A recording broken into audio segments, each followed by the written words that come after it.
CPI, ML, Liberation, Left Feint of the Petty Bourgeoisie. PMS. Gruel.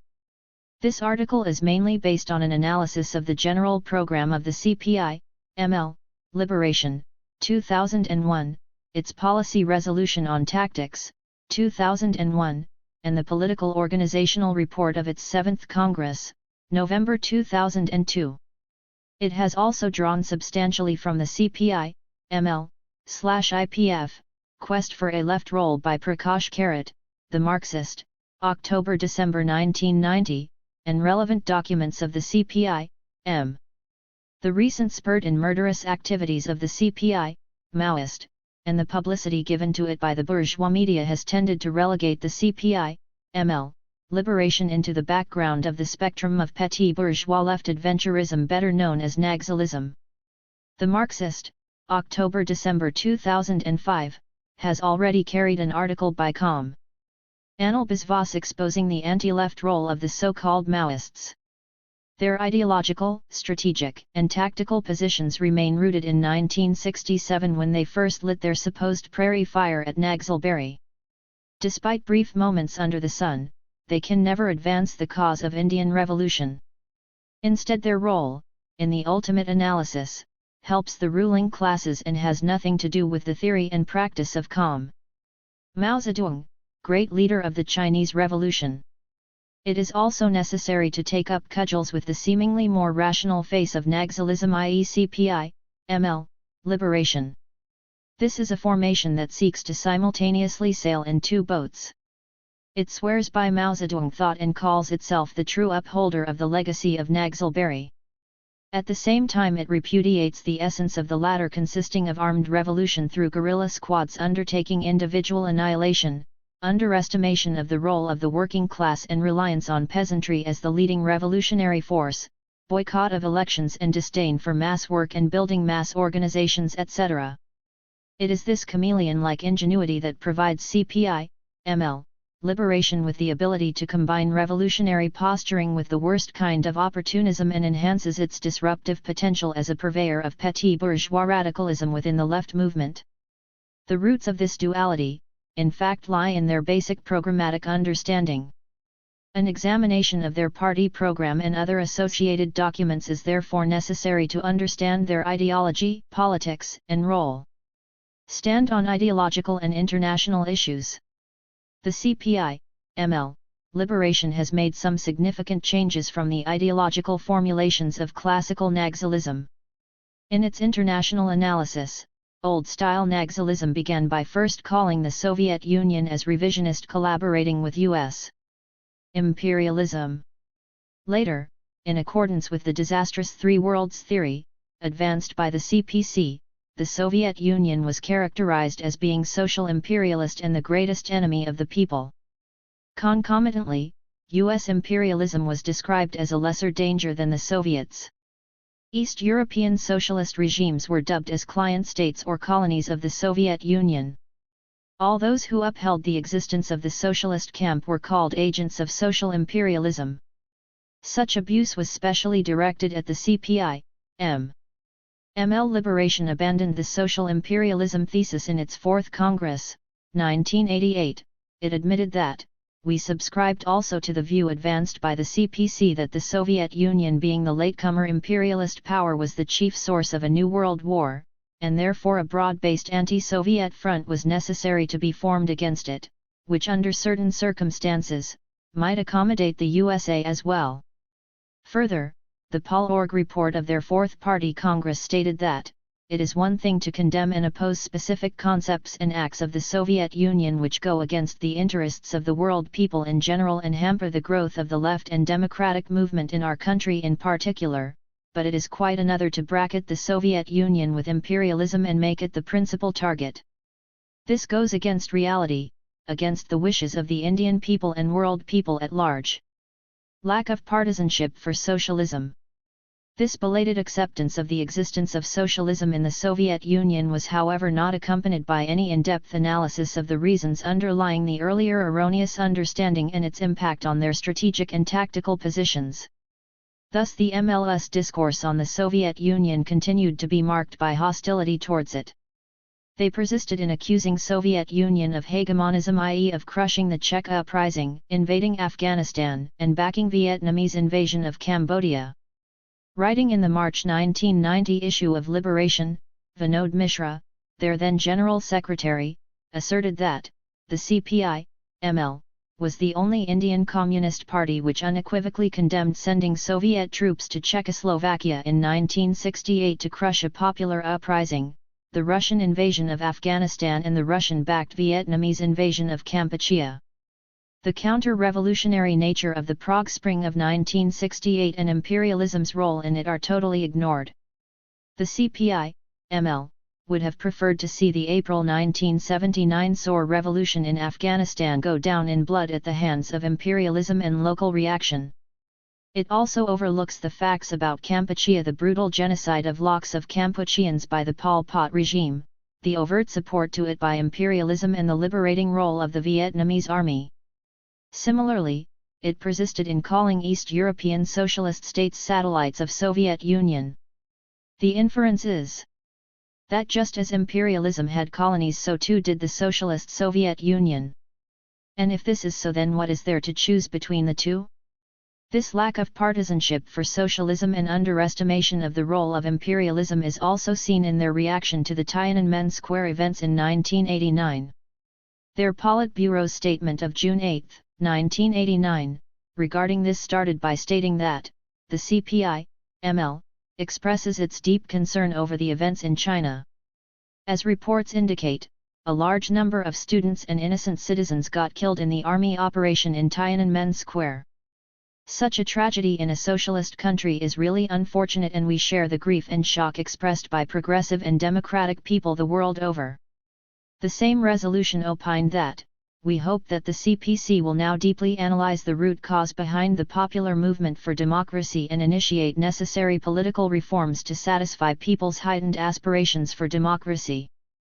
The ML liberation lapped up all that was broadcast by imperialist news agencies as facts regarding these incidents. What else can explain their refusal to recognize that those protesting at Tiananmen Square declared their aim was to organize armed forces, unite with various forces including the Kuomintang and Taiwan, and they would risk their lives to oppose the Communist Party and the government? On June 3, 1989, offices of the Beijing Municipal Government, Propaganda Department of the CPC Central Committee and the Ministry of Radio, Film and Television were attacked. Simultaneously, counter-revolutionaries attacked army and police personnel and vehicles. Even initial estimates showed that the rioters burnt 180 military vehicles, more than 40 armed carriers, more than 90 police cars, 80 buses, and 50 other government vehicles.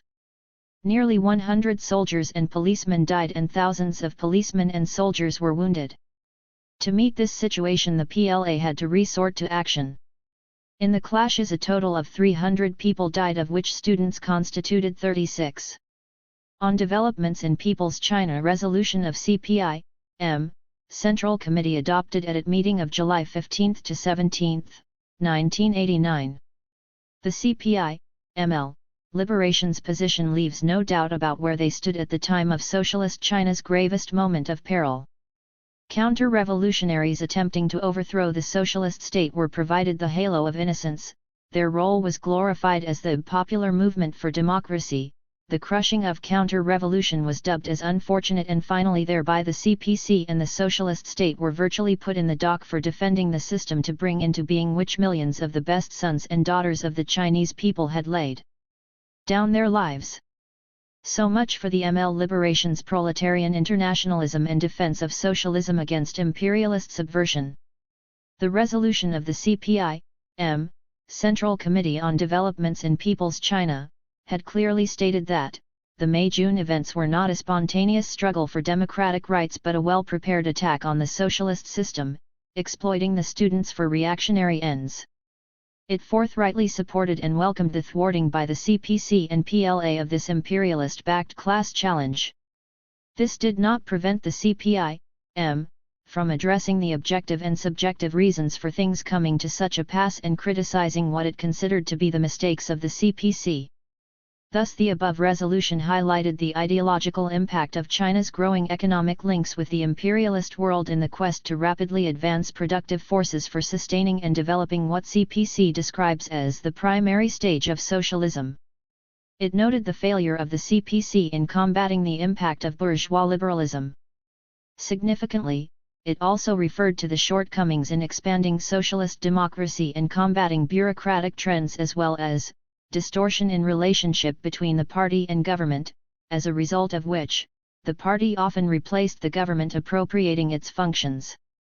Further it stated, that, the socialist and working class democracy cannot work if the party replaces the masses and other organizations if it does not allow them to play the vital role in the running of the state and the economy.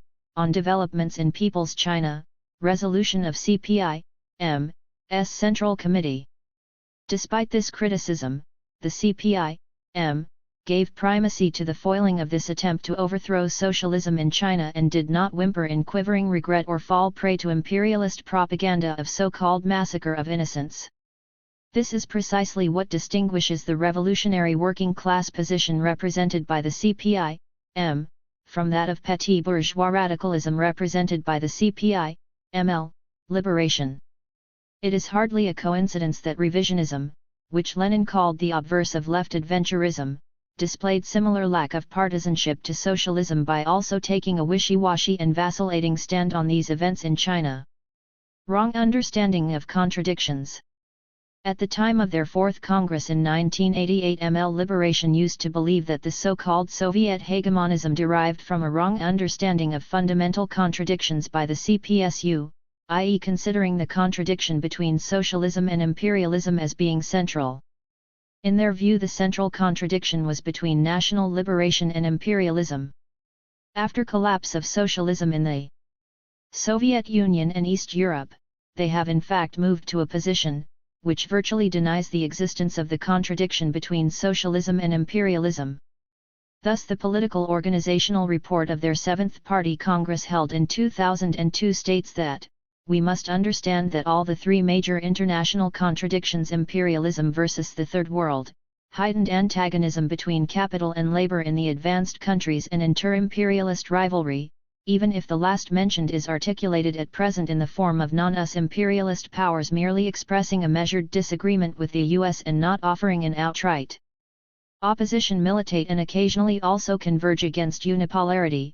It is indeed strange that the same political, organizational report, while characterizing China and Cuba as socialist countries and despite recognizing the hostility of imperialism towards them, has wished away the contradiction between imperialism and socialism. The CPI-M has consistently maintained that the first socialist revolution in Russia in 1917 brought into being a new social contradiction on a world scale, i.e. the contradiction between imperialism and socialism. It has also always held that the contradiction between socialism and imperialism is the central contradiction because only its resolution can resolve the other three fundamental contradictions of our epoch, i.e. the contradictions between imperialism and the Third World, between labor and capital, and between imperialist countries. Any of these contradictions can accentuate or become focal at different points of time. Thus the Second World War was a reflection of extreme aggravation and coming to the fore of the inter-imperialist contradiction. Similarly, the Vietnam War was symptomatic of the contradiction between imperialism and the Third World becoming focal. While the impact of aggravation of any of the non-central contradictions on all other contradictions, including the central contradiction, cannot be denied, none of them, regardless of the degree of their accentuation, can replace the central contradiction. This understanding has helped the CPI-M maintain partisanship for socialist countries despite deviations of different parties, which it has not hesitated to criticize. The CPI-M continues to uphold this understanding despite the demise of socialism in USSR and East Europe.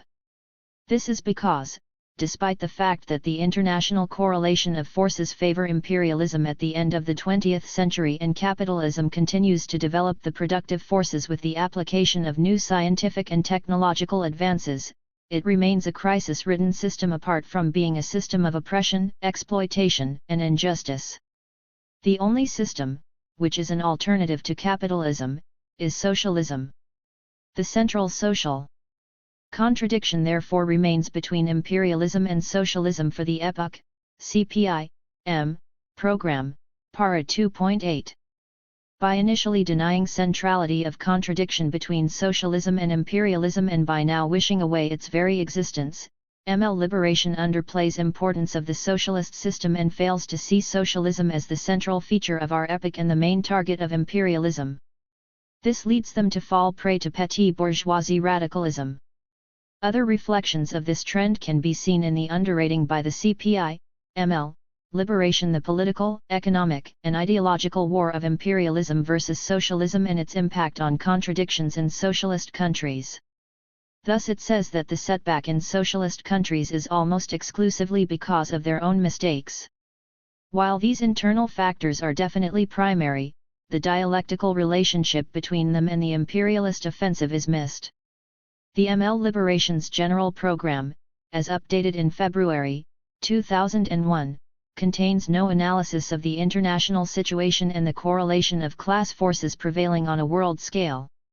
All it has to say in this section amounts to assertion of generalities regarding its commitment to proletarian internationalism and anti-imperialism as well as its resolve to combat all forms of exploitation and oppression for the emancipation of humankind. This is indeed strange, for the strategy of the Indian Revolution cannot be decided without having a cogent understanding of different aspects of the international correlation of class forces and its concrete manifestations. What their assessment about the international situation is has therefore to be sifted from various resolutions of their party congresses. The latter being tactical documents have their limitations and cannot be a substitute for a strategic understanding of the international settings of the path for Indian revolution. Regarding the role of China and Cuba today, the ML Liberation also suffers from an inability to demarcate between the objective anti-imperialist role being played by China and its not-so-glorious record in opposing concrete manifestations of imperialist politics and policies. The continuing growth of Chinese economic power is in itself an objective obstacle in the way of U.S. imperialism's ambitions of world domination.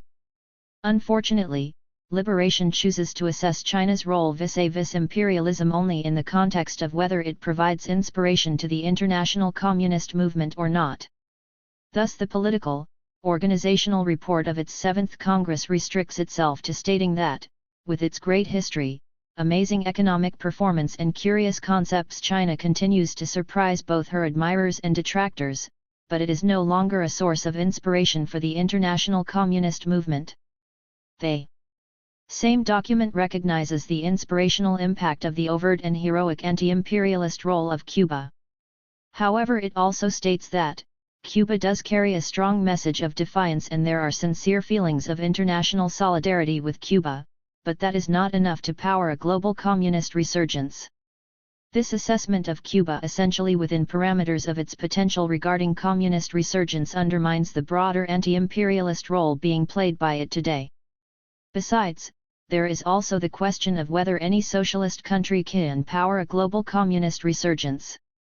It appears as if Liberation is indulging in nostalgia for those days when it believed that one such country, i.e. China, was actually the powerhouse and guiding center of world revolution. Idealization of the Indian diaspora. It is indeed ironic that this underplaying of the role of existing socialist countries is accompanied by unreal glorification in the Pol-Org report of their 7th Congress of the anti-imperialist role of Indians living in imperialist countries. Thus we are told that, the Indian diaspora in the West is playing a key role in challenging this imperialist fascist offensive right in the imperialist heartland, and the revolutionary communist movement in India must develop closer cooperation with this important sector of anti-fascist anti-imperialist resistance. The role of communists and anti-imperialist elements among Indians in the West needs to be appreciated, especially in the context of the hostile conditions in which they have to work. However, the ML Liberation's assessment of the battle in the belly of the beast tends to exaggerate their role and wishes away the harsh reality of significant sections of the Indian diaspora rallying behind different outfits affiliated to the RSS and San Parivar. Strategic line. Characterization of Indian society. Here the old dogmatic Naxalite formulations persist. The CPI, ML, Liberation characterizes Indian society as semi-feudal but also semi-colonial. The justification for calling Indian society semi-feudal is, the persistence of feudal remnants not only assure availability of cheap labor power and raw materials for both Indian big capital and imperialism, it also provides grounds for the persistence of medieval obscurantism, casteist frenzy, communal fanaticism, and barbarity in different spheres of life. In the process it acts as the biggest stumbling block to any real democratic awakening of the Indian people. The party, therefore, characterizes the Indian society as semi-feudal. This analysis underplays the development of capitalism in both the urban and rural sectors. It refuses to accept the objective fact that despite persistence of feudal and semi-feudal agrarian relations, capitalist farming is becoming the dominant mode of production in Indian agriculture. Similarly, it mechanically sees different forms of obscurantism as being exclusively linked to persistence of semi-feudal remnants, thereby underrating the co-option of these obscurantist ideas and practices by Indian capitalism. The reasons for calling Indian society semi-colonial are traced to factors like the comprador origin and dependent nature of Indian big capital, dependence on finance capital, interference of imperialist powers in our domestic affairs, pursuit of the IMF World Bank path of liberalization, etc. Their understanding about the nature of the Indian big bourgeoisie is sectarian, one-sided and flawed, as we shall see later. Suffice it here to remind the liberation theorists that when Mao Zedong characterized pre-revolutionary Chinese society as semi-colonial, he was talking about a country divided into spheres of influence by different imperialist powers, including a significant part over which the Japanese imperialists exercised direct military control. There was no central government worth its name. Besides imperialist depredations, the people were also subject to the oppressive rule of different warlords engaged in internecine warfare. Capitalism had just begun to develop, the national bourgeoisie was weak, and comprador sections linked with different imperialist power exercised substantial influence. Only the motivated or credulous can believe that contemporary Indian economy, society, and polity resemble semi-colonial China of pre-revolutionary times. Issue of political independence. While calling India a semi-colony, they believe that this is not in contradiction with political independence. The absurdity of this stand is obvious. How can India be a semi-colony and yet be politically independent? The general program and other documents of ML liberation are unable to provide any cogent argument in support of this. Unfortunately for them, mere assertions, however loudly they may be made, do not acquire validity unless they are backed by solid reasoning based in objective reality. The ruling classes. According to CPI, ML, liberation, the state is led by the big bourgeoisie in alliance with the landlords. Landlords are seen to be feudal or semi-feudal in the main. No mention is made to whether they consider rest of the bourgeoisie as part of the ruling classes or not. Further, they say that imperialism, big capital and feudal remnants also present themselves as a veritable nexus, and the masses of our people are groaning under the deadweight of this alliance. This clearly indicates that they consider imperialism to be part of the ruling class alliance as well. Why then do they run shy of stating this? The problem is that if they accept this directly, then they will not be able to sustain their formulation that the big bourgeoisie are in the leadership of state power. Instead, they will have to posit that the ruling class combine is led by imperialism, for the question of leadership of this combine cannot be decided on any other basis than that of concrete relative strength of its components. Nobody can deny the greater strength of imperialism as compared to that of the Indian big bourgeoisie. But then this will lead to jeopardizing even further the logic of their utterly dubious formulation that India is politically independent despite being a semi-colonial society. In distinction to the contradictory and perfunctory assertions of the ML liberation regarding characterization of the Indian ruling classes, the CPI-M program, after making a detailed analysis of the path of capitalist development pursued since 1947, comes to the conclusion in para 5.1 that the present Indian state is the organ of class rule of the bourgeoisie and landlords led by the big bourgeoisie, who is increasingly collaborating with foreign finance capital in pursuit of the capitalist path of development. Besides delineating the ruling classes, their leadership, and their character, the CPI-M program clearly includes the bourgeoisie as a whole in the ruling classes. Nature of the ruling classes. The general program of the ML Liberation at the time of their Fourth Congress in 1988 had stated that, "We prefer to characterize Indian capitalism as comprador monopoly bureaucratic capitalism, or, in popular terms as dependent monopoly capitalism or comprador bureaucratic capitalism." The only difference between this characterization and that put forwards by the Naxalites in the early 1970s was to recognize the existence of the monopoly bourgeoisie. However, this monopoly bourgeoisie was dubbed as being comprador. Their program of 2001 has progressed from their 1988 characterization of comprador monopoly bureaucratic capitalism to believe that Indian big capital is comprador in origin and monopoly bureaucratic in appearance and operations. This is nothing but juggling of words to repackage the same understanding in a different wrapper. The continued description of Indian society as semi-colonial can only mean that they still consider monopoly bourgeoisie to be a comprador class. Instead of stating this directly, as they did in their general program of 1988, they have now resorted to doing this indirectly. In so doing they are trying to be too clever by half. To those who believe that the monopoly bourgeoisie is not comprador, they can say that we have only called it comprador in origin. Those who believe it to be comprador can always be satisfied by reference to usage of comprador in origin and bureaucratic in appearance.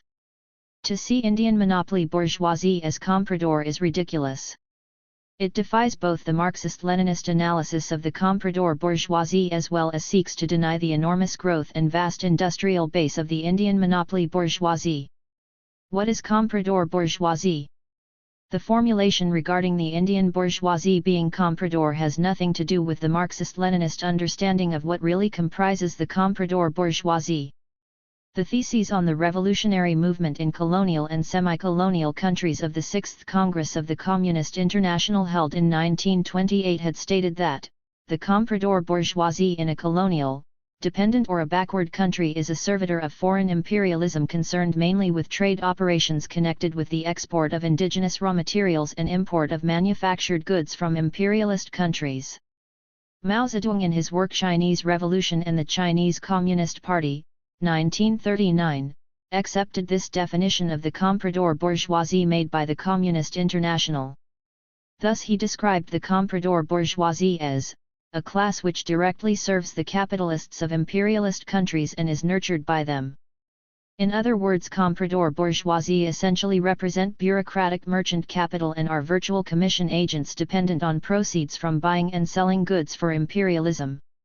Industrial capital, which is preponderant in India, has its own material base and interests arising thereof and hence cannot be comprador. Growth of Indian monopoly.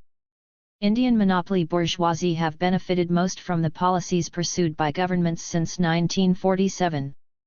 Assets of the top 22 monopoly houses grew 500 times from Rs. 312.63 crores in 1957 to Rs. 1,58,004.72 crores in 1997, from para 3.12 of the CPI-M's program. Since then, thanks to the depredations of neoliberal policies, there has been a further and massive enhancement in their assets. The scale of this growth can also be seen from the fact that while Tata and Birla had 67 and 63 crores assets respectively in 1947, the assets of the Ambani brothers, before they fell out in 2004-05 stood at a colossal 1 lakh crores. Assets of other leading monopolists today range from 20,000 to 50,000 crores. A huge proportion of these assets are in the form of industrial capital, the very existence of which presumes a definite material base and interests of sections of bourgeoisie that own and control it. The Indian monopoly bourgeoisie are thus not commission agents having no material basis of their own. Dual character of the Indian big bourgeoisie. The CPI-M does not characterize the Indian big bourgeoisie as being comprador. Instead it points to its dual role of conflict and compromise with imperialism. Thus para 3.4 of the CPI-M's program states that, after independence the dual character of the bourgeoisie manifested itself through conflicts and collusion with imperialism.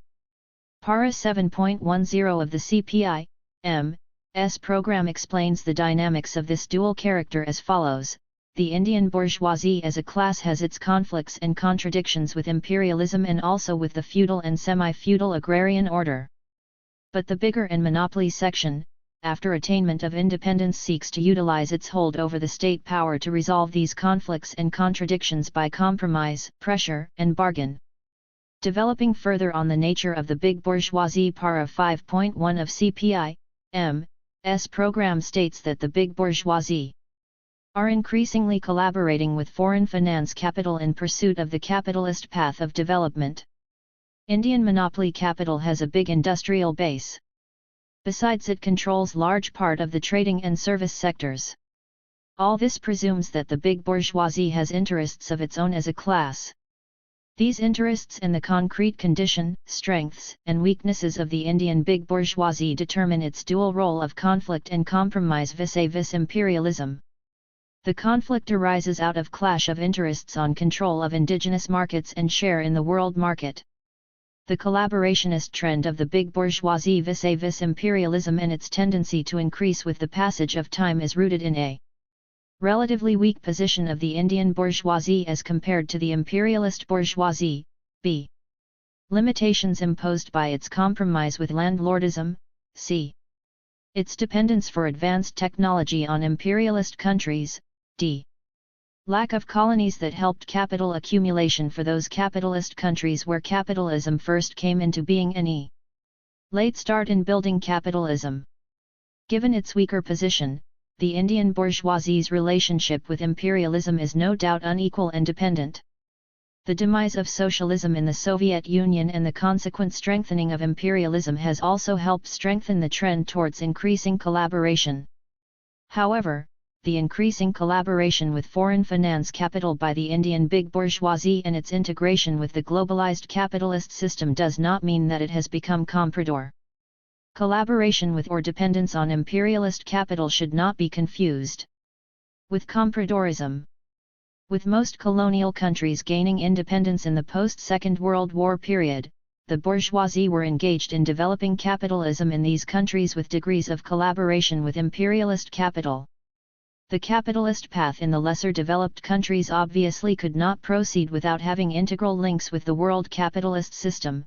Nature of capitalist path of development since independence by Prakash Karat on party program. This does not mean that the bourgeoisie of such countries has no interests of its own or has no conflict of interests with imperialism and has become comprador. As we earlier noted, comprador bourgeoisie essentially represent bureaucratic merchant capital and are virtual commission agents dependent on proceeds from buying and selling goods for imperialism. If the ML liberation's logic of equating dependence with a comprador relationship is accepted in the case of the Indian bourgeoisie, then there is no third world bourgeoisie that is not comprador. The dual character of the Indian bourgeoisie entailing both conflict and collaboration is not some contrived theoretical formulation. It is borne out by the history of the path of capitalist development in the post-independence period. Unfortunately, so obsessed is the CPI-ML liberation with its set construct of the character of the Indian bourgeoisie that it is unable to see this duality as being the result of the class needs of the bourgeoisie and chooses to ignore the numerous examples of this duality in political life of the country over the last 50 years or more. Unity of opposites, right and left deviation obfuscate role of monopoly.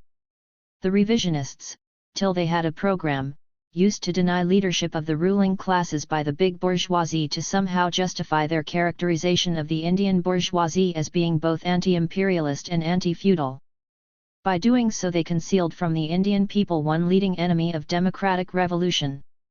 ML liberation performs the same role by first positing leadership of monopoly bourgeoisie in the ruling combine and then ingeniously obfuscating its real power, exploitation, and counter-revolutionary role and potential by virtually dubbing it comprador, i.e. having no base of its own. This petit bourgeois revolutionary phrase-mongering grossly underestimates the development of capitalism in India as well as the vast development and industrial base of the monopoly bourgeoisie as the main beneficiary of government policies since independence. It also shows their desperation to somehow hold on to the essentials of the old Naxalite baggage regardless of facts and experience. Underplaying development of capitalism in agriculture. In their policy resolutions on agrarian question, the ML Liberation recognizes penetration of capitalism into agriculture, emergence of capitalist landlords and rich peasants or kulaks carrying on agriculture by capitalist methods, as well as proletarianization of large parts of the peasantry under impact of the development of capitalist relations. It however believes that this process is very slow, uneven, and marked by forces of capitalism entering into hybrid relations with feudal remnants. Despite development of capitalist relations, they opine that the main thrust of their agrarian struggle is against feudal remnants. This underestimation of development of capitalist relations in agriculture is reflected in their program, which merely calls them growing pockets of modern farming. Their policy resolutions on agrarian question reflect the same tendency in the following manner. Green revolution has not extended much beyond the Punjab Haryana western Uttar Pradesh region and the rice-growing regions in the Godavari-Krishna-Kaveri basins and some other parts of the country. Their persistence in calling the state simply semi-feudal and semi-colonial only underlines this underestimation. There are no doubt significant tracts where feudal and semi-feudal relations still prevail. In other parts, features of both semi-feudal and capitalist land relations can be seen side by side. It is also true that capitalist development in Indian agriculture is not based on a resolute destruction of older forms, but has been superimposed on a swamp of pre-capitalist production relations and forms of social organization. The development of the modern does not preclude the continued existence of the archaic. India is a vast and living example of the rule that capitalism penetrates agriculture and rural society in a myriad way. Para 3.19 CPI, M. Program. However, there is no denying the fact that capitalism is becoming the dominant mode of production in agriculture. As the CPI-M's program puts it, in agrarian relations the major trend has been the development of capitalist relations in the countryside, which is characterized by the proletarianization of large sections of the rural working masses and a huge increase in the number of agricultural workers as a proportion of the rural population, the accelerated differentiation of the peasantry, production for the market, the large-scale eviction of tenants holding traditional leases, and increased levels of reinvestment of capital in agriculture and agriculture-related activity by the rural rich, particularly landlords, laying the basis for reproduction of capital on a scale that did not hitherto exist. It appears that ML Liberation's underestimation of development of capitalism in agriculture derives from their artificial transposition of the agrarian relations in Bihar, where it has its main political base, over the rest of India. This impacts on their strategic assessment about the role of different strata of the peasantry in the democratic revolution in stranger ways than one, as we shall see later. Stage of revolution. ML Liberation sees four contradictions in Indian society, between imperialism and the Indian nation, between feudalism and the people, between big capital and the people, especially the working class, and among different sections of the ruling classes. For them the principal contradiction is that between feudal remnants and the people. From this they conclude that the stage of revolution is people's democratic revolution with agrarian revolution as its axis. Given the formulation about India being semi-feudal and semi-colonial, the correct stage should have been that of national liberation or general united front against imperialism and its internal ally feudalism, in which monopoly sections are also part of the revolutionary front. However, this is not possible for them given their vesting virtual comprador status on monopoly. The fact that they do not talk in terms of national liberation yet again reflects their confusion. Semi-colony, comprador bourgeoisie, and yet no call for national liberation. Tasks of revolution. They are defined as, though the primary aim of this democratic revolution will be to abolish all feudal remnants and the concomitant autocratic and bureaucratic distortions in the polity, it will necessarily have several socialist aspects as well. More than creating conditions for a decisive victory of democratic revolution, the struggle against big capital will also pave the way for an uninterrupted transition from the democratic to the socialist stage of revolution. They also say that after the democratic revolution they will conduct thorough land reforms, comprehensive industrialization by taking over reins of the national economy from the hands of monopoly multinational landlord nexus and giving people effective say in decision-making and production. The above task's prescription raises several questions. What exactly do they mean when they say that the task of agrarian revolution is to conduct thoroughgoing land reform? Their program is silent on this. However, their policy resolution on the agrarian question gives a clue to this. It states that, "Land to the tiller" remains the central slogan on the agrarian question. To assure this, nationalization of land is the most consistent and thoroughgoing means of redistribution of land and realizing the slogan of land to the tiller. This resolution also states that, while land nationalization would remain the cornerstone of our agrarian policy for the entire country, this would be raised as an immediate propaganda and agitational slogan at certain stages and in certain states depending upon the level of the agrarian movement and under specific political conditions. From this it is clear that nationalization of land is both the tactical and strategic slogan of ML liberation. Raising nationalization of land as the central slogan of agrarian revolution is to guarantee that vast mass of the agricultural workers and small peasants never rally behind the democratic revolution, as it does not address the land hunger and hopes and aspirations of these sections for having land of their own. It will also alienate the middle peasants and push them into the arms of the enemies of revolution. The nature of the role of different sections of the peasantry, or for that matter other classes as well, in democratic revolution is not determined by some abstract construct but by their interests arising out of the place they occupy in the productive processes. So obsessed is ML liberation with its rhetoric that it has forgotten the simple truth borne out by the experience of the Russian and Chinese revolutions and of land struggle within India that nationalization of land is the slogan of the socialist and not the democratic revolution. An example from the experience of land struggles in Bihar starkly bears out the problems inherent in making nationalization of land the primary tactical and strategic slogan in the phase of democratic revolution. In 1993, Kisan Savas led by the CPI, M, CPI and CPI, ML, Liberation held a joint convention in Putna and decided on synchronized action for occupying land held illegally by the landlords. This movement began on August 9. After 2 months ML Liberation announced withdrawal of this struggle on the plea that this was not the stage for forcible occupation of land and that they would instead fight for nationalization of land. Besides abandoning the movement, they caused tremendous confusion and disruption by raising a slogan that alienated the agricultural workers and small peasants who composed the main mass fighting this struggle. Incidentally, they soon abandoned the 14,000 acres they claimed to have occupied after striking deals with the landlords from whom this land had been snatched. The CPI, M, continued this struggle. 42 comrades of the CPI, M, Kisan Sabha and All India Agricultural Workers Union were martyred at the hands of the police and landlords in this phase of struggle. The CPI, M, and Kisan Sabha and AO led by it, occupied over 22,000 acres of land in 10 districts: Darbhanga, Purnia, Bhagalpur, Samastipur, Noida, Madhubani, Sitamarhi, Begusarai, Kathar and Khagaria.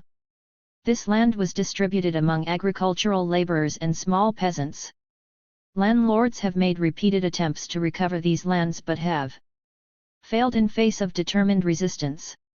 Over 95% of the land occupied remains in the hands of the agricultural workers and peasants to whom it was distributed. A total of 116 comrades have been martyred in the struggle to occupy and later defend this land till date. The mismatch between the stage of revolution outlined by the ML Liberation Program on the one hand and the tasks outlined in its agrarian resolution as well as its practice on the other, finds reflection in their understanding about role of different sections of the peasantry, as we will see while dealing with this issue. What will be done to imperialist and monopoly capital is conveniently subsumed under the general formulation of taking over reins of the economy from the hands of the monopoly multinational landlord nexus. Whether this implies nationalization of their assets or bringing them under public ownership in different forms or letting monopoly capital exist as non-monopoly capital, just as the revisionists envisaged, all these are matters about which the ML Liberation Program sheds no light. After all revolutionary phrase-mongering, what ultimately emerges is this unclear hodgepodge, pregnant with revisionist possibilities. Class front for revolution. For ML liberation, the main force of the revolution is the peasantry led by the working class. Worker-peasant alliance is the front's core. Reliance on agricultural workers and poor peasants, alliance with middle peasants and winning over part of the rich peasants while neutralizing the rest, and confidence that only a tiny section of the rich peasants will join the enemies are other features of this alliance. Small-medium capitalists and bourgeois intellectuals are seen as vacillating and unstable allies. The acceptance of the leadership of the working class in the front for revolution is a positive change from old Naxalism that assigned it only a subsidiary role to the peasantry. However, the assessment of the role of rich peasants in their program is more hopeful than what is warranted by objective reality. Bourgeois landlord agrarian policies and the development of capitalism in agriculture, besides benefiting the landlords, have also favored the rich peasants. As para 3.21 of the CPI-M's program states, most of the rural areas have seen the rise of a powerful nexus of landlords, rich peasants, contractors, big traders who constitute the rural rich. Taking note of this change in conditions of rich peasants, the CPI-M made appropriate changes in its program regarding assessment of their role in the People's Democratic Revolution. While the 1964 program had opined that they could, by and large, be brought into the Democratic Front and retained as allies in the People's Democratic Revolution, the updated program, 2000, in para 7.8 states that at certain junctures they can also be brought into the People's Democratic Front and play a role. Despite their vacillating character, overestimation of the role of rich peasants by ML liberation derives from their underestimation of the development of capitalism in agriculture. In strategic terms, such an assessment is bound to impact adversely on the possibilities of agrarian revolution and undermine the leadership of the rural proletariat and small peasantry in it. Here too the similarity between the impact of the strategic understanding of the ML liberation and the revisionists is striking. The revisionists didn't differentiate between role of different strata of peasantry in the democratic revolution and clubbed agricultural workers and small peasants, main pillars of agrarian revolution, along with the rich peasants. This is a position that will allow seizure by the rich peasantry of leadership in the countryside and to betrayal of the agrarian revolution. The ML liberation, by overrating the potential of the rich peasantry in democratic revolution, opens up similar possibilities. There is no consistency in the position of the CPI-ML liberation vis-a-vis the position of rich peasants in democratic revolution. While their program calls the Indian state that of the big bourgeoisie in alliance with landlords, their agrarian resolution places rich peasants using capitalist methods in ranks of the ruling classes by saying, the central objective of the agrarian policy would be to intensify the class struggle in the countryside, between old and new type of landlords and the kulaks and their state on the one hand and the rural proletariat and the vast mass of poor peasantry on the other. Such is the creative thought of ML liberation that it can combine overrating of potential of the rich peasantry as allies of the working class in democratic revolution with dubbing them as CO sharers in state power and targets of democratic revolution. This confusion is also visible regarding their assessment of the role of the middle peasant. Their agrarian resolution describes them as vacillating allies. Their understanding is that the middle peasant will vacillate between the rich peasants and kulaks on one side and the agricultural laborers and small peasants on the other. The same resolution has, however, also stated that majority of the poor and middle peasants are trapped in subsistence or near subsistence farming. The broad mass of poor and middle peasantry, apart from groaning under the yoke of semi-feudal remnants, are at the receiving end of the expanding forces of capitalism, viz., these new landlords and kulaks, and are oppressed by these classes. The question legitimately arises that why would the middle peasant ground down in such poverty and exploitation, much like the small peasants, vacillate between the agricultural workers and small peasants on one side and the rich peasants on the other? The ML liberation's assessment in fact amounts to jumbling together of the middle peasant's role in socialist revolution with that in people's democratic revolution. The experience of different revolutions shows that middle peasants are reliable allies of the working class in the stage of democratic revolution. It is in the stage of socialist revolution that they vacillate between the chief target of revolution in the countryside, i.e. rich peasants on one side and the rural proletariat and small peasants on the other. As regards role in democratic revolution of classes other than the working class and peasantry, the general program of the CPI-ML liberation has the following prescription to offer: small and medium capitalists and bourgeois intellectuals are vacillating and unstable allies of the democratic revolution. This formulation does not reveal any dynamic understanding of the role of the non-big bourgeoisie vis-à-vis both monopoly and imperialism. The changes engendered by neoliberal policies in these sections of the capitalist class find no mention. There is no assessment at all about the role of the urban and rural middle classes.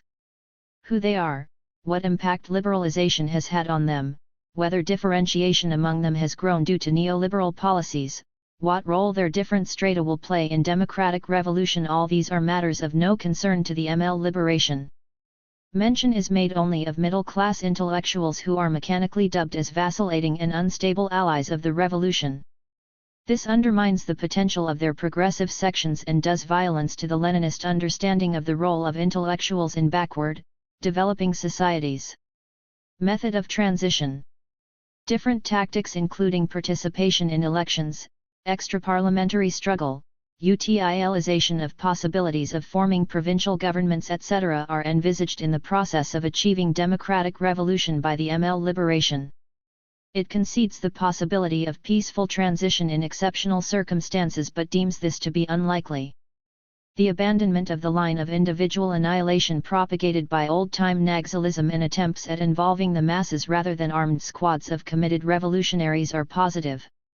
Tactical line. Blind animosity towards CPI-M. The hallmark of the CPI-ML liberation's tactical line is its overt anti-CPI-M thrust. They continuously call CPI-M a social democratic party. After doing this they invoke the long-abandoned thesis of the 6th Congress of the Communist International that dubs social democrats as social fascists to somehow provide theoretical justification for their blind animosity towards the CPI-M.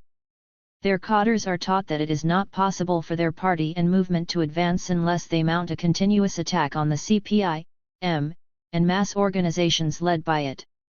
This approach finds reflection in joint movements and activities. Several examples of this were there right through the 1990s when the ML liberation-led mass organizations tried to misuse platforms like NPMO to settle scores with CPI-M. They consider the West Bengal Left Front government as an enemy and place it on the same footing as state governments led by bourgeois parties. Slander against the LF government is a major plank of their politics. They make every effort to denigrate the historic land reforms achieved through long and arduous struggles of the Bengal peasantry led by the All India Kisan Sabha, the sacrifices of countless martyrs and the pro-Kisan policies of the LF government.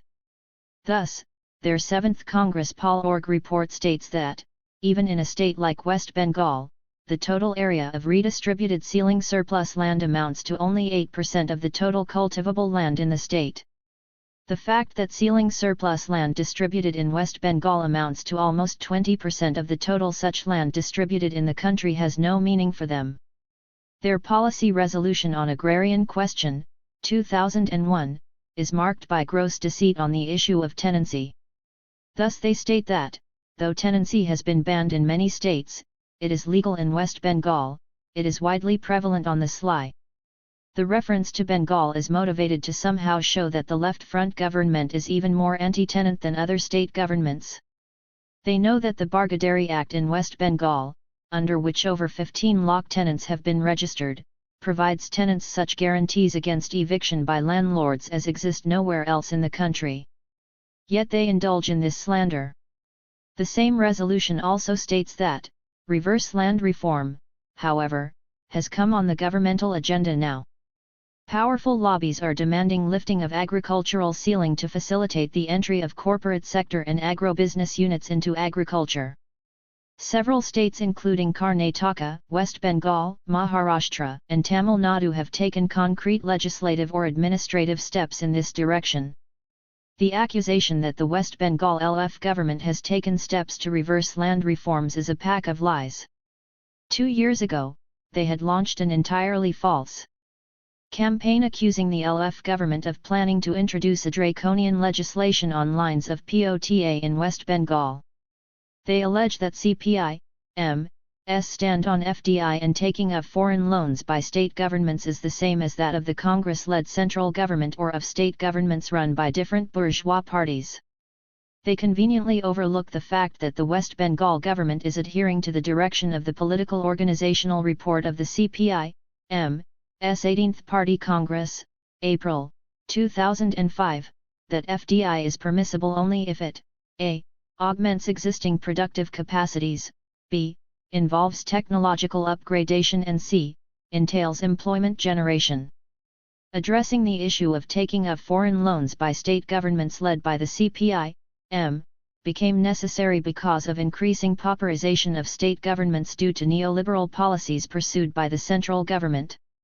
The Indian constitution provides extremely limited financial powers to the states, thereby rendering it impossible for them to overcome their financial distress.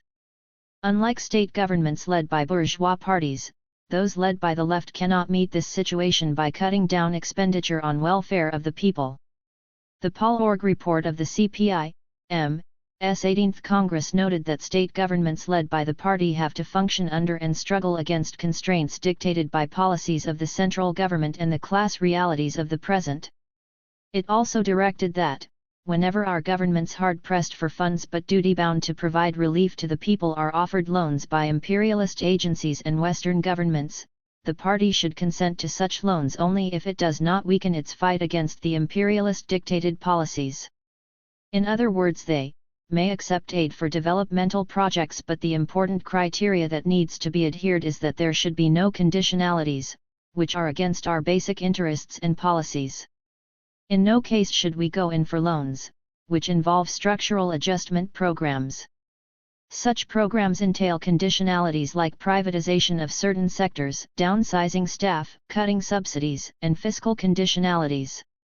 The CPI-ML Liberation is aware that terms of such investments in West Bengal are different from those in other states like Orissa and Andhra Pradesh.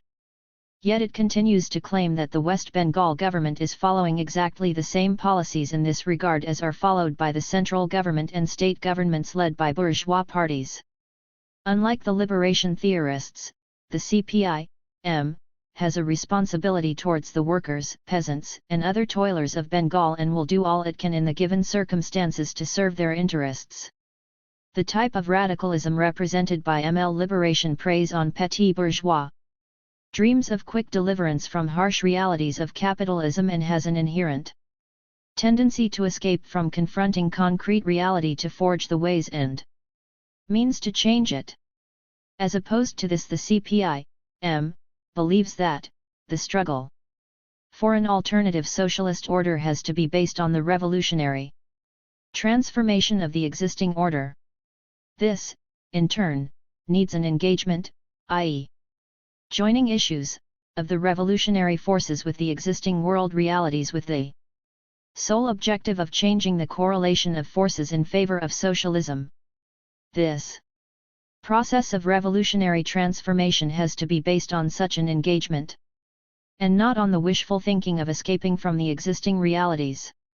The entire history of the revolutionary movement led by the working class is the history of such an engagement with the existing realities in order to shape the material force required to establish the alternative in socialism. 18th Congress Polorg Report. The CPI-ML Liberation unceasingly dubs the CPI-M as camp followers of the Congress and cites the support given by CPI-M to the UPA government as proof of their contention. The CPI-M has extended outside support to a central government led by the Congress in the concrete context of the verdict of the 2004 Lok Sabha elections. Had the CPI-M not extended this support, there was every possibility of the BJP-led NDA forming the government. Would the liberation ideologues have preferred the return to power of those forces, which they themselves describe as the harbingers of communal fascism? The ML Liberation should also know that of the 44 seats held by the CPI-M, in the Lok Sabha, 41 are from those states where its main political rival is the Congress.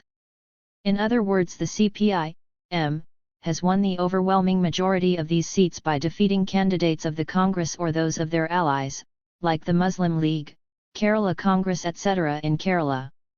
The Congress is a weak force in Bihar and Jharkhand where the ML Liberation's main activities are concentrated. According to the Polorg report of their 7th Congress, 68% of their total party members come from these states. Thus, it is not they but the CPI-M, which fights the Congress on the ground. Our opposition to the Congress in West Bengal, Kerala, and Tripura is not a matter of some debate within the state assemblies. On an average, over 100 cadres of the CPI-M are killed every year in West Bengal alone by goons owing allegiance to the Congress, Trinamool Congress etc. So let ML Liberation not give us lectures about how the Congress is to be fought.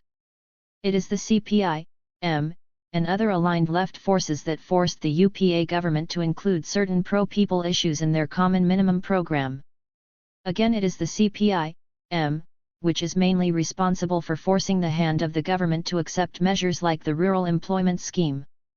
It is the CPI-M and other left parties, which have prevented the central government from selling off shares of the public sector Navratnas or forced the government to retract its pro-US position on the issue of Iranian nuclear program. The CPI-M is well aware of the limitations of its ability to press sunrise the central government in the parliamentary forum. Hence it and mass organizations led by it have been in the forefront of all major struggles of the working class, peasantry, and other sections during the period of the UPA government. The CPI-M and CITU are proud to have played the leading role in the nationwide strike on September 29, 2005, which saw the most unprecedented participation of workers and employees in recent years. Similarly, it is the CPI-M and the All India Kisan Sabha that led the massive struggle of the Rajasthan peasantry that braved a lot of repression and ultimately forced the BJP state government to concede the demands of the peasants. Unlike the ML Liberation that can only stand on the sidelines and scream blue murder, the CPI-M engages with today's concrete reality to defend and advance the interests of the working class and other toiling sections. The hatred of the CPI-ML Liberation for the CPI-M makes them blind to the fact that the latter, as the largest left force in the country, is playing the role of the bulwark against the untrammeled march of neoliberal economic policies of the Indian ruling classes. Hankering after an unreal past. The ML Liberation contests elections. This is a change from the old Naxal line of boycotting elections. However, to somehow justify the earlier Naxal tactics of boycott and assert its links with the initial phase of Naxalism, their policy resolution in its subsection Battle of Two Tactics states that, boycott of elections, almost a near exclusive emphasis on armed struggle, rejection of trade unions could all be justified as a valid tactical response to the revolutionary crisis of the late 1960s. The existence of a revolutionary crisis has a very specific connotation in Marxist-Leninist terminology. In essence, it means a situation ripe for revolution.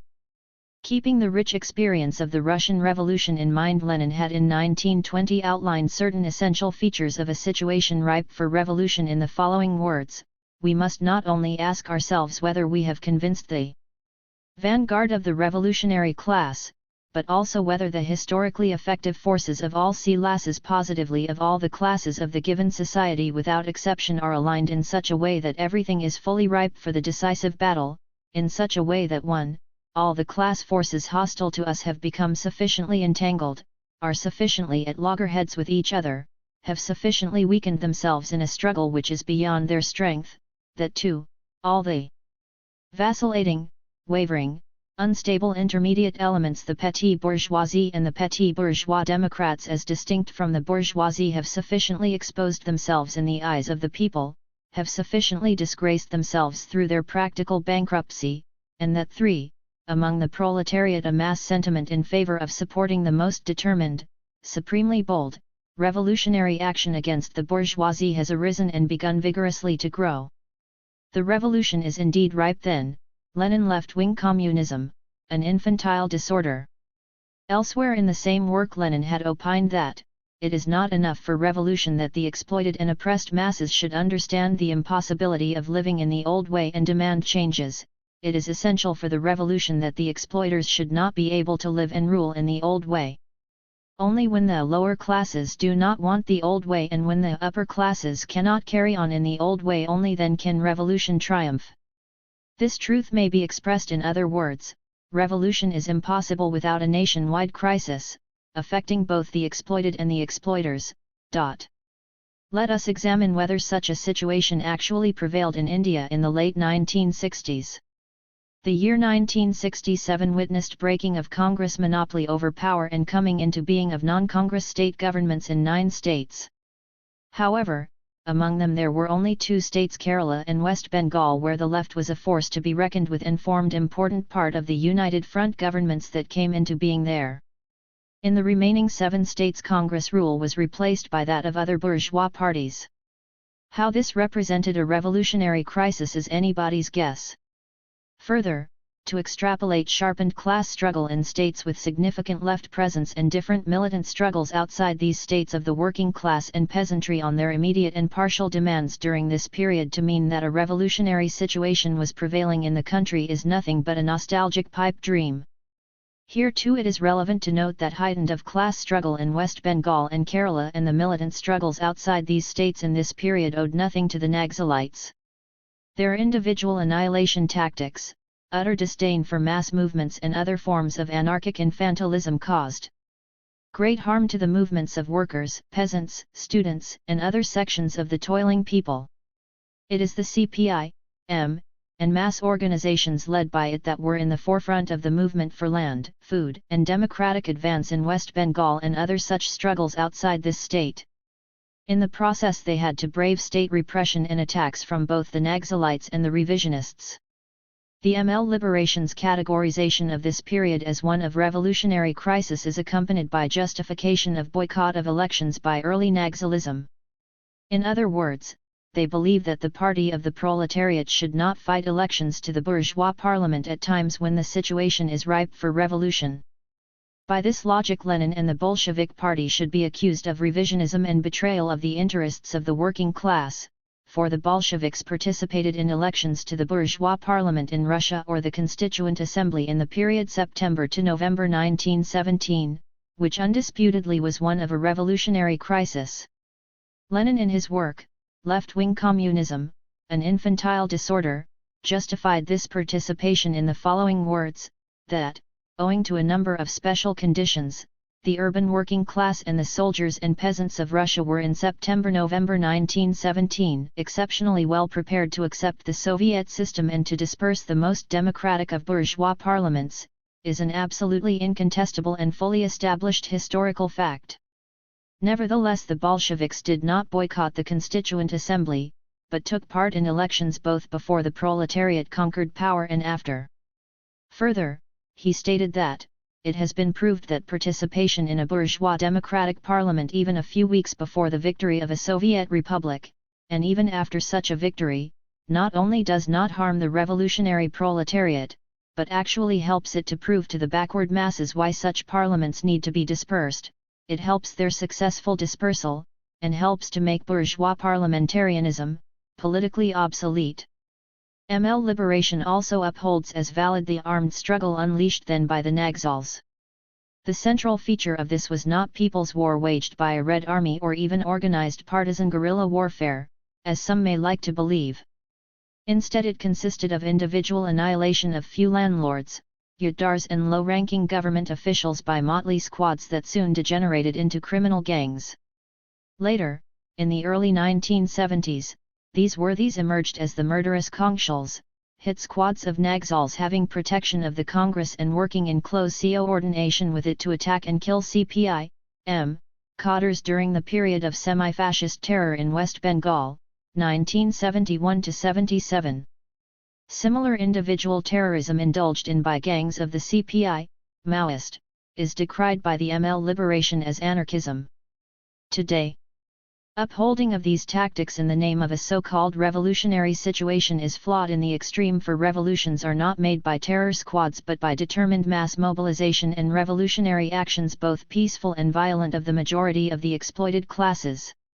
Accepting rejection of trade unions by early Nagzals as valid also underlines the ML Liberation's continuing disdain for the role of the mass of Indian toilers in the Indian Revolution. Electoral performance and revolutionary opportunism.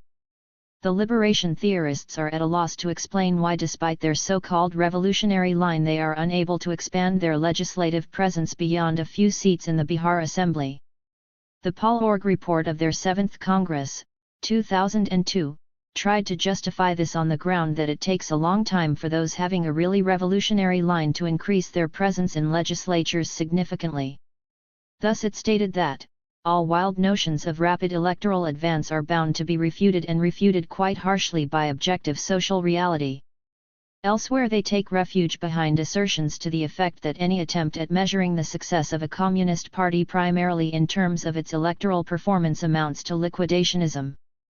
This, however, has never prevented them from repeatedly tom-tomming their winning 5 to 7 seats in the Bihar Assembly as proof of their dazzling success at becoming the largest left force in Bihar. The Polorg report of the ML Liberation's 7th Congress also glorified the role in Parliament of Jayantai Rongpi, their lone MP from Karbi Anglong in Assam. He won this seat by a margin of over 200,000 votes in 1999 but could not retain it in the 2004 elections. Today the ML Liberation has no presence in Parliament. A word about the revolutionary role of this MP is necessary here.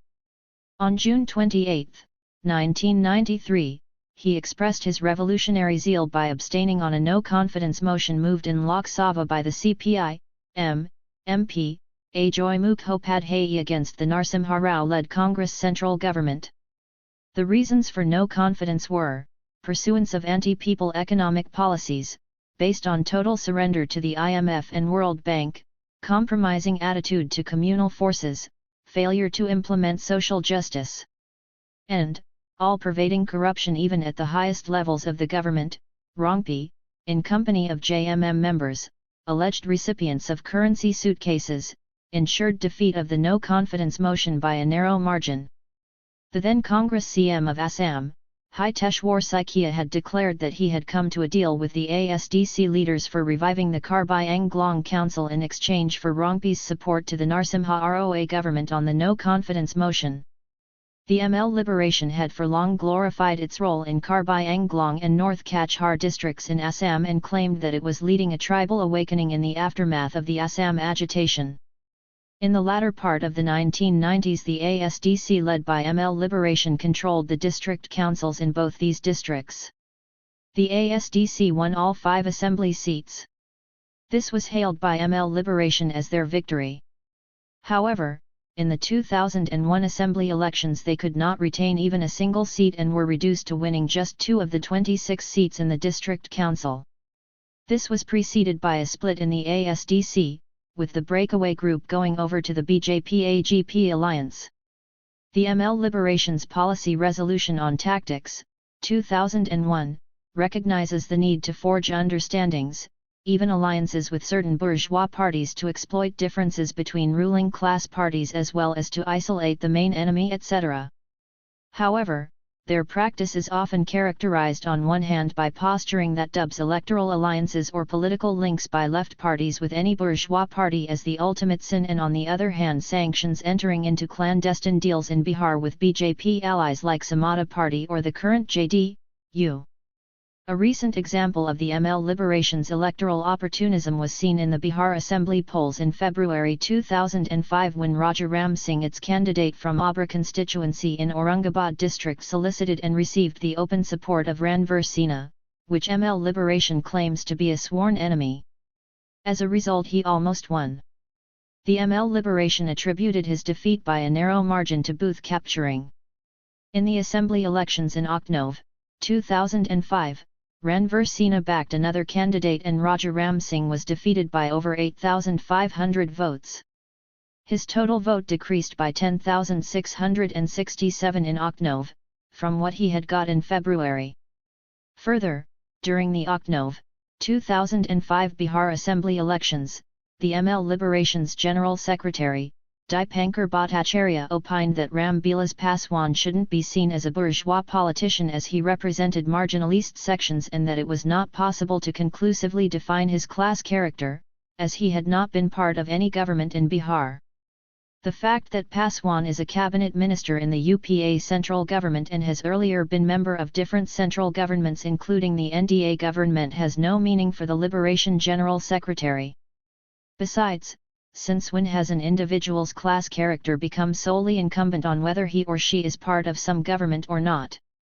The ML Liberation will of course justify this crass opportunism in the name of creative application of tactics. Underestimating the communal danger. ML Liberation underestimates the communal danger. For long it tended to see Congress as the only enemy and downplayed the independent base and influence of the communal forces. Given this, it soft-pedaled the need for isolating the communal forces. The Congress was held almost exclusively responsible for the demolition of Babri Masjid and the role of the San outfits in this was underplayed. With the further growth of majority communalism in the aftermath of the demolition of Babri Masjid and later the formation of a BJP-headed central government, ML Liberation was forced to take more serious notice of this menace. Thus the political organizational report of its 7th Congress, 2002, waxed eloquent about communal fascism, its international and national context and linkages to the neoliberal offensive. But when it comes to fighting against this danger, the old sectarian tactics that characterized its attitude in the period immediately after the demolition of Babri Masjid take over. Given the serious communal polarization in the aftermath of the demolition of Babri Masjid, the CPI-M took initiative for forming the Rashtriya Ekta Abhiyan, a platform of 13 non-Congress secular political parties, including the CPI, ML, Liberation, and dozens of mass organizations. The REA was constituted in December 2002 with the explicit purpose of involving the widest spectrum of such forces to combat the communal menace. The REA's appeal had made it clear that this platform was solely based on a common agreement to fight the communal danger and that its constituents were free to pursue their own programs and policies. However, in June 2003, the ML Liberation disassociated from REA on entirely specious grounds. The resolution of their Central Committee meeting of June 2003 spelled out their stand. It stated that they wanted the REA to be a platform to propagate and project the achievements of the left in fighting the communal menace.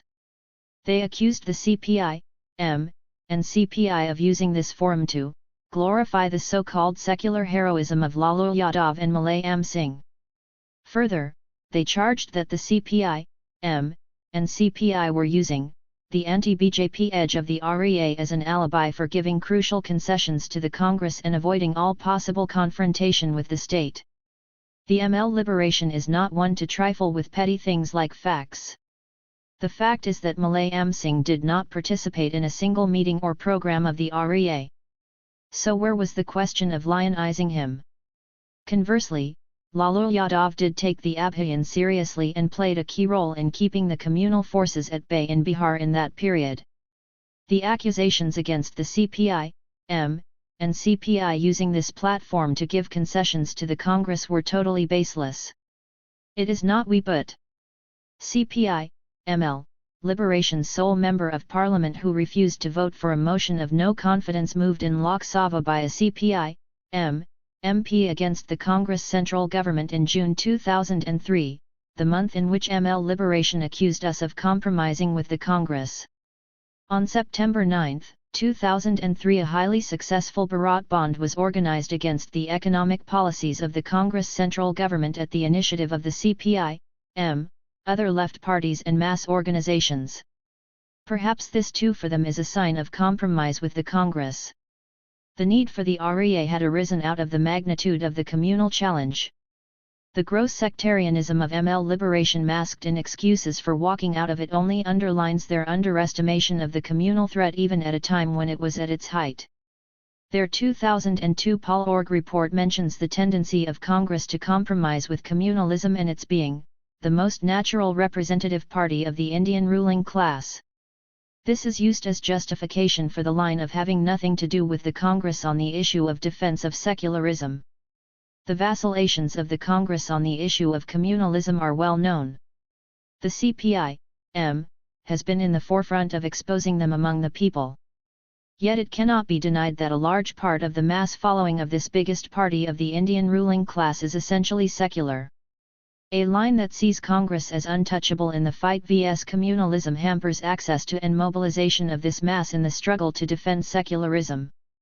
Other bourgeois landlord parties also show similar opportunism on the issue of secularism.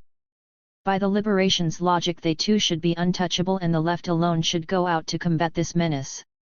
How this will promote the fight against communalism, or what they describe as the BJP's agenda of imposing a fascist dictatorship in India, in a situation marked by the weak presence of the left in most parts of the country, the theorists of liberation alone know.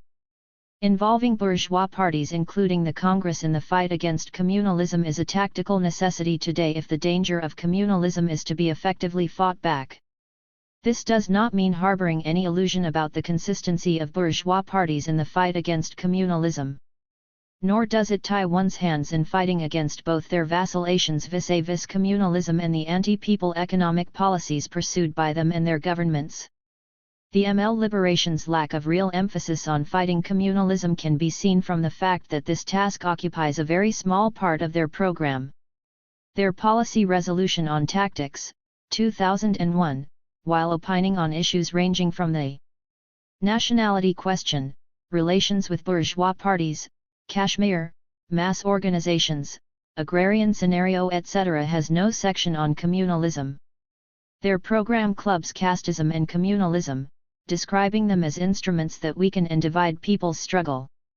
The only real clear formulation about communalism in their program is, in its aggressive form, communalism. Majority communalism in particular, poses a fascist threat to the very existence of democracy and cultural pluralism in India. It deserves noting that both their general program and resolution on tactics date to 2001, when a government led by communal forces was in place in the center. Majority communalism is not given the importance it should get as a major danger before the working class movement by ML Liberation. Similarly, their program and tactical resolution make no mention of minority communalism at all. The Polorg report of their 7th Congress refers to minor trends towards extremism in the minorities. It appears that for them minority communalism, especially that among the Muslim community, does not exist at all. There is no dispute about majority communalism being the major communal challenge as well as its fascist potential.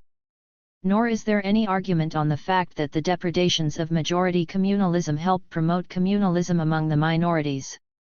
It is also well recognized that unlike majority communalism, minority communalism is not wanton and is based in the continuing history of discrimination against the minorities. Despite all this, minority communalism is not rendered harmless. Its existence and growth has a definite role in helping sustenance and growth majority communalism. It is also a major obstacle in the way of political and social advance of the Muslim masses on democratic lines. The ML Liberation shows no awareness of these issues. In a nutshell, the independent base, influence, and danger of minority communalism are just not recognized. This augurs ill for even the fight against majority communalism. Underestimating the communal danger often leads liberation and its mass fronts like ISA into compromising with different hues of communalists. Jawaharlal Nehru University is a case in point. There the ISA made overt compromises with minority communalists in the early 1990s to establish their hold over the student union. Later in the 2005 JNU Students' Union elections, ISA took open support from JNU Patriotic Forum, a lumpen splinter of the RSS-led ABVP, to win the post of president. So much for their uncompromising fight against communalism. Class struggle or caste struggle. The CPI-ML Liberation claims to be the only real champion of class struggle in India. Its terminology, posture, and claims reflect a desperate desire to prove this to be true. A look at the history of its tactics in Bihar shows opportunist use of caste in the name of advancing class struggle. Its self-acclaimed testament of its revolutionary role in Bihar report from the Flaming Fields of Bihar, 1986, contains material that gives this game away. Therein you have documents entitled CPI, ML's Appeal to the Yadava Peasant issued by its Central Bihar Regional Committee or CPI, ML's Appeal to Kurmi Peasants, issued by its Putna District Committee that seek to rally peasants behind their party on the basis on an ill-concealed caste appeal. Even more revealing is the Policies on Peasant Struggle, issued by their Central Bihar Regional Committee, included in Report from the Flaming Fields of Bihar. It would be instructive to quote in some detail from it.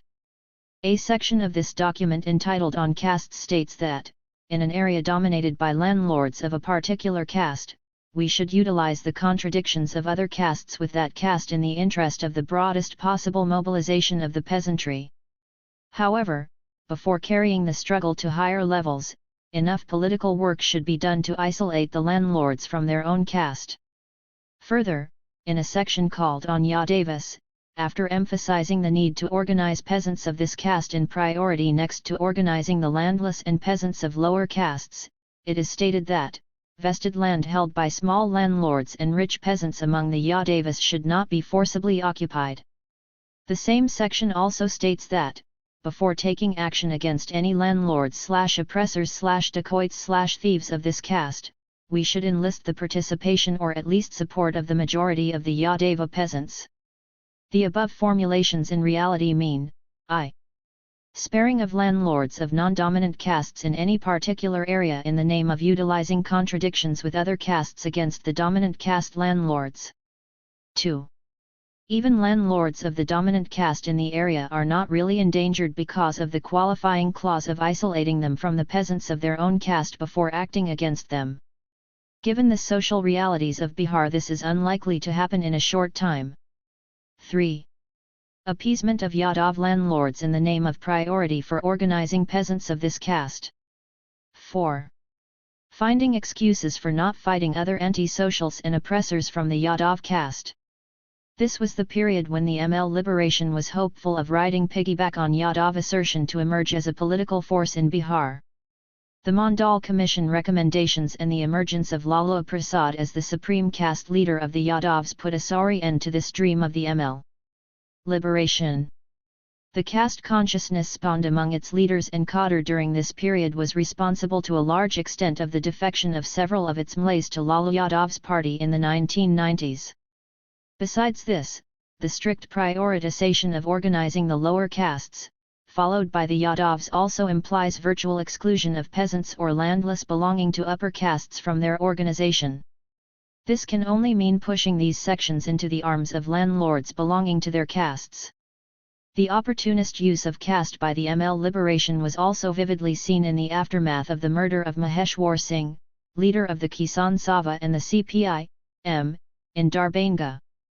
Maheshwar Singh had been in the forefront in Darbhanga of the joint land struggle of three Kisan Sabhas in 1993 referred to earlier. It was under his leadership that 400 acres of land in and around Sanki village in Darbhanga, held by the Siddhamarai Mahant, were liberated and distributed among the landless and poor peasants. This rallying of the rural poor behind the CPI-M alarmed the ML liberation, which had a unit in Sanki village at that time.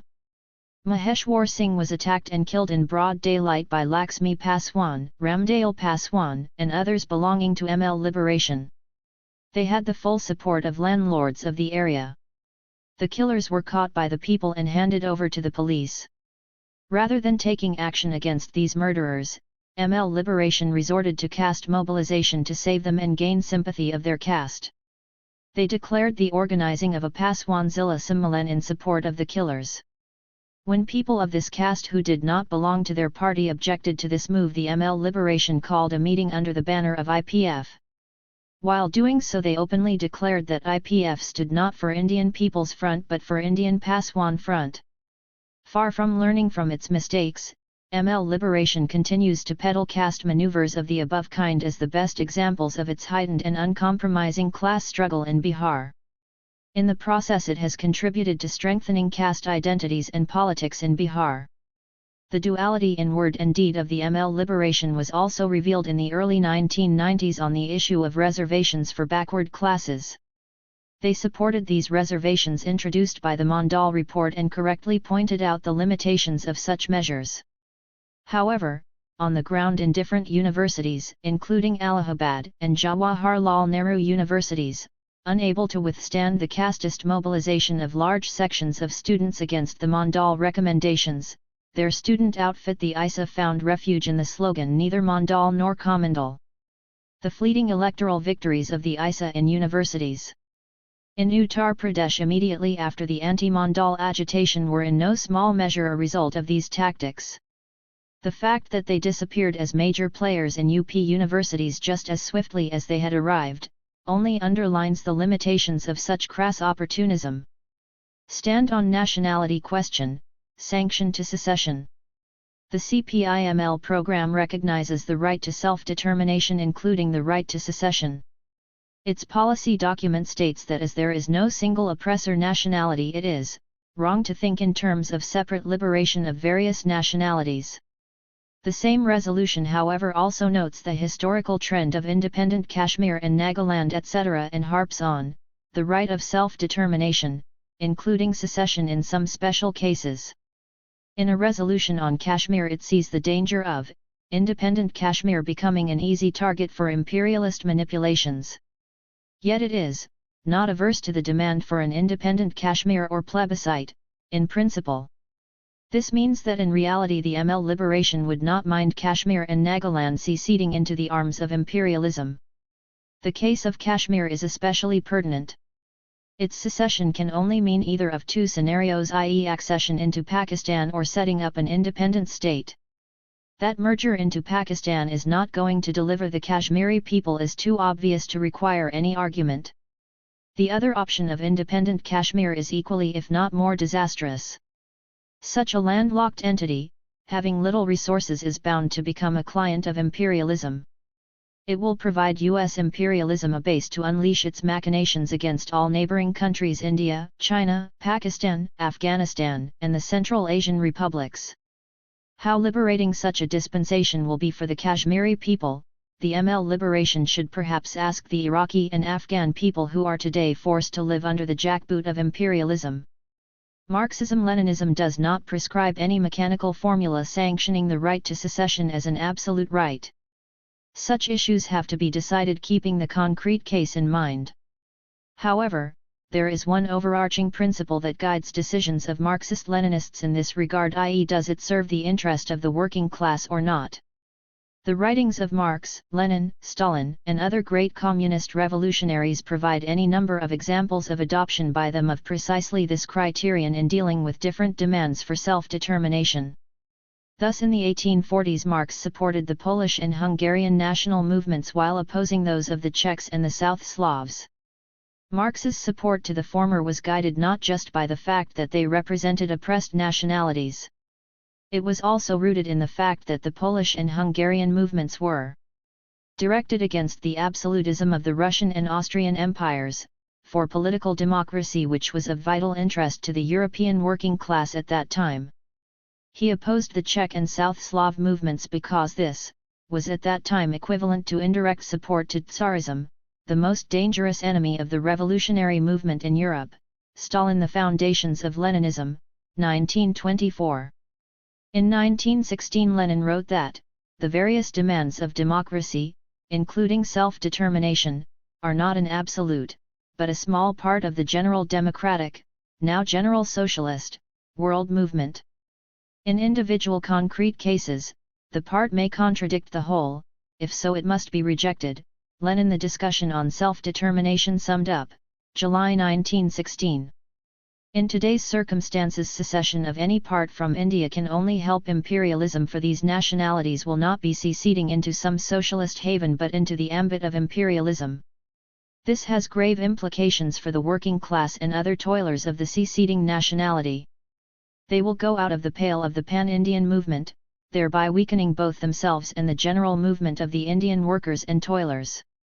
As ML liberation itself concedes, different nationalities cannot liberate themselves in isolation from each other. The CPI, M, Note on the National Question in India, 1972, details the reasons for the party's opposition to the demand for secession in the name of some absolute right of nations to self-determination. It succinctly sums up the general Marxist-Leninist position on the question of nationalities, analyzes it in the Indian context and evolves a concrete perspective for action in this regard. It outlines its opposition to the demand for self-determination in post-independence India in the following words: with the winning of political independence in the year 1947, the national question in our country has undergone a significant change. The demand for self-determination and political independence, i.e. secession from the British imperialist state, has been won and therefore, does no more remain in the orbit of the demand of political democracy, but acquires the pronounced character of the struggle against the economic dependence on the imperialists and their attempts at perpetuating their economic exploitation. Similarly, the different linguistic or subnational currents and struggle for economic advance is not a struggle against one or the other oppressor nation in the Indian Union, but is part of the common struggle of all the nationalities in the country for the liquidation of economic dependence and backwardness. The common struggle will be facilitated by preservation of Indian unity. On the other hand, growth of vociferous forces helps the ruling classes to disorganize and disrupt the fighting people. Opposition to the demand for secession in no way circumscribes the ability or responsibility of a communist party to fight for genuine nationality demands to achieve what the CPI-M program describes as real equality and autonomy of different nationalities that inhabit the country. Government policies and uneven development of capitalism have nurtured and increased inequalities between different states. The inexorable law of uneven capitalist development is bound to assert even more viciously in circumstances marked by the retreat of the state from economic activities. This will lead to growing demands for justice among different nationalities. It is the duty of the left to champion their genuine demands while steering clear of any form of nationality chauvinism and secessionist trends. This alone can help advance the cause of different nationalities as part and parcel of the struggle of the Indian people for democratic advance. Unfortunately, ML liberation, despite giving indications of understanding this reality, continues to speak with a forked tongue and flirt with the idea of secession. Class essence of ML liberation, bankrupt petit bourgeois radicalism. Experience has proved the bankruptcy of the Naxal line. This has forced the CPI-ML liberation to make changes in it. Yet it desperately holds on to certain patently wrong Naxal formulations and ends up tying itself in knots on several key issues relating to the strategy of Indian revolution. Its condition can be summed up by recalling what someone said upon seeing a crocodile for the first time: and what manner of beast be this, neither fish, nor flesh, nor fowl. ML liberation is clearly beset with a crisis of identity. Until it is willing to confront the ghosts of the past, it will remain at best a party of petit bourgeois radicalism. Left adventurism undermines the scientific content of Marxism-Leninism and represents the influence of the petit bourgeoisie within the working class movement. The material basis of this deviation lies in the existence of a huge mass of urban and rural petit bourgeoisie that is being pushed further down by the logic of the capitalist path of development and seeks salvation in different quick-fix solutions. Despite its apparently Marxist-Leninist verbiage, the CPI-ML liberation represents the petit bourgeois alien trend in the left movement that must be consistently fought against by all those who seek to advance the cause of Indian revolution.